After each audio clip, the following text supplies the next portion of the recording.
je reviendrai un peu sur la nuance, mais pour toi, comment est-ce que ça s'explique le fait que voilà, à la Louvière, le PS garde toujours autant de pouvoir, malgré le constat que tu peux faire d'échecs au niveau de la gestion? Parce qu'on est nul. Et quand je dis on, c'est l'opposition dans son ensemble. Ah, c'est à cause de l'opposition. C'est parce que l'opposition. À cause de l'opposition, mais sincèrement, je veux dire, c'est parce que on n'est pas bon. en face, personne ne propose d'alternatives qui séduisent les gens, en fait, c'est ça.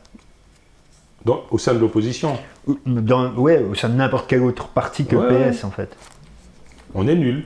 Ouais. Enfin, faut dire ce qu'il y a, ça fera pas plaisir à certains de mes camarades au MR, au CDH. Les seuls qui sont un peu moins nuls, mais fatalement je les aime pas parce qu'ils sont souvent de mauvaise foi, mais il faut reconnaître ce qu'il y a au niveau com, ils sont bons, c'est le PTB. Et d'ailleurs ça marche. Ils ont des bons scores, des bons sondages. Ici à la Louvière ou non, ici à la Louvière, même en général. Est-ce qu'ils ne récoltent pas les fruits justement du succès du PTB à un échelon plus large, le PTB de la Louvière? Moi, je le trouve assez bon, même à la Louvière. Enfin, assez bon, efficace. Ouais.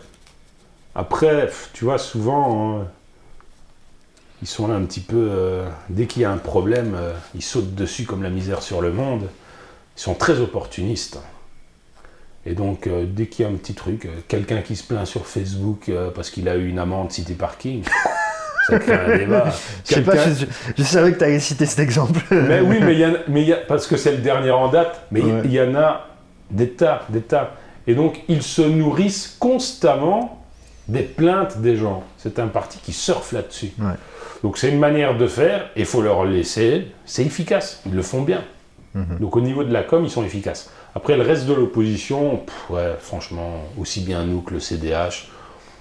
Et j'ai même envie de mettre encore écolo dans l'opposition, parce qu'au bout d'un moment, ils vont se rendre compte qu'ils ne servent à rien dans la majorité. Donc, j'ai envie de leur dire, revenez dans l'opposition avec nous, vous serez plus utiles. Mais vous perdrez votre poste d'échevin. C'est vrai, ce qui est intéressant financièrement. Aussi bien pour l'échevin que pour la section, vu que un échevin, un élu, rétribue une partie de ses revenus à la section et au parti. Donc, c'est ça qui est intéressant, en fait, quand tu as un poste d'échevin. Ouais, l'opposition est nulle. Parce que concrètement, à la Louvière, tu as 82 000 habitants. Ça, c'est les chiffres. Sur les 82 000 habitants, aux dernières élections communales, en 2018, tu avais 55 000 inscrits sur les listes. Parce que les autres, c'est des gens qui n'avaient pas le droit de vote ou, plus généralement, des enfants. Donc 55 000 électeurs potentiels. Sur les 55 000 électeurs, combien de voix fait le PS ? Je suis peut-être pas allé voir avant, donc je te pose la question parce que moi-même je vais y répondre. Je sais pas. Ils ont même pas eu 19 000 voix en fait, sur 55 000 électeurs potentiels. Donc en fait, le PS, archi-dominant à la Louvière, en réalité ne fait qu'un tiers des voix. Pourquoi ? Parce que beaucoup d'électeurs ne vont pas voter. Je crois que c'est 5 ou 6 000 sur la Louvière qui ne sont même pas allés voter. Tu en as encore 4 ou 5 000, c'est tous des chiffres à vérifier, encore une fois, de tête, depuis 2018, il y a de l'eau qui a coulé sous les ponts. Mais tu en as encore 4 ou 5 000 qui vont voter, mais qui votent blanc ou nul, qui votent pas, qui mettent leur bulletin vierge, ou qui écrivent une connerie, qui écrivent tous pourris, enfin voilà, un truc qui ne sert à rien. Hein. Ils le mettent dans l'urne comme ça. Mais in fine, tous ces gens qui ne votent pas, ou qui votent blanc ou nul, ça aide qui ? Ça aide le PS en fait. Oui, c'est-à-dire qu'il pourrait faire basculer les choses. Maintenant, il faudrait il y a plein d'autres partis potentiellement. Il y en a même trop. Ça, c'est une autre cause de la domination du PS, c'est l'éparpillement des voix. Ouais. Tu vois, tu as eu plein de listes aux dernières élections communales. Mais pour terminer, excuse-moi de te couper sur le fait que tu dises que ces gens-là, leur action ne sert à rien. Moi, j'émettrais quand même un bémol. Dans le sens où on est censé voter pour quelque chose, pas voter contre quelque chose. Donc, si ces gens-là ne sont convaincus par personne... Mais c'est pour ça que la première chose que je t'ai dit, la première cause, c'est l'opposition qui est nulle. On n'arrive pas à parler à ces gens-là. On ne leur propose rien d'enthousiasmant. Ouais. Sincèrement. Ouais. Quel est le plan à long terme pour la Louvière ? On n'en a pas. Tu vois, au dernier conseil communal spécial pour présenter le projet de ville 2050, le PS qui dirige cette ville depuis un siècle nous a fait toute une série de belles promesses en disant « ouais, on va faire ça, on va faire ça ». Enfin non, justement, ils ont plutôt fixé des objectifs, des caps, en disant très peu comment y parvenir, justement. C'est ce qui leur était reproché. Mais l'opposition en face, c'est quoi son plan, la Louvière 2050 ? Il n'y en a pas. Ouais. Donc ouais, c'est normal que 10 ou 12 000 personnes soit ne vont pas voter, soit votent blanc ou nul. Ils n'ont pas d'alternative au PS. Ou alors si, maintenant, tu en as 15-16% environ qui votent PTB. Mais c'est une alternative qui, à mon sens... Et je dis pas ça parce que j'aime pas trop le PTB. Quand j'étais ado, j'étais plutôt d'obédience communiste. Autre scoop. Encore un scoop. Ouais, mais j'ai arrêté vers 15-16 ans. Ah, ça n'a pas duré longtemps. Non, ça n'a pas duré longtemps. Ça n'a pas duré longtemps. J'ai vite compris qu'en fait, ça ne peut pas marcher. C'est contre nature pour l'être humain, le communisme. Et tu fais pas de la politique contre l'être humain, ou alors tu dois faire un système totalitaire qui dirige contre l'être humain. Et c'est pas ça. Enfin bref. Mais ouais, t'as le PTB qui fait un bon score, mais qui accapare 15% de l'électorat, mais qui le bloque, qui le fiche, vu que le PTB veut pas être au pouvoir. Donc t'as déjà 15% entre guillemets qui sont perdus.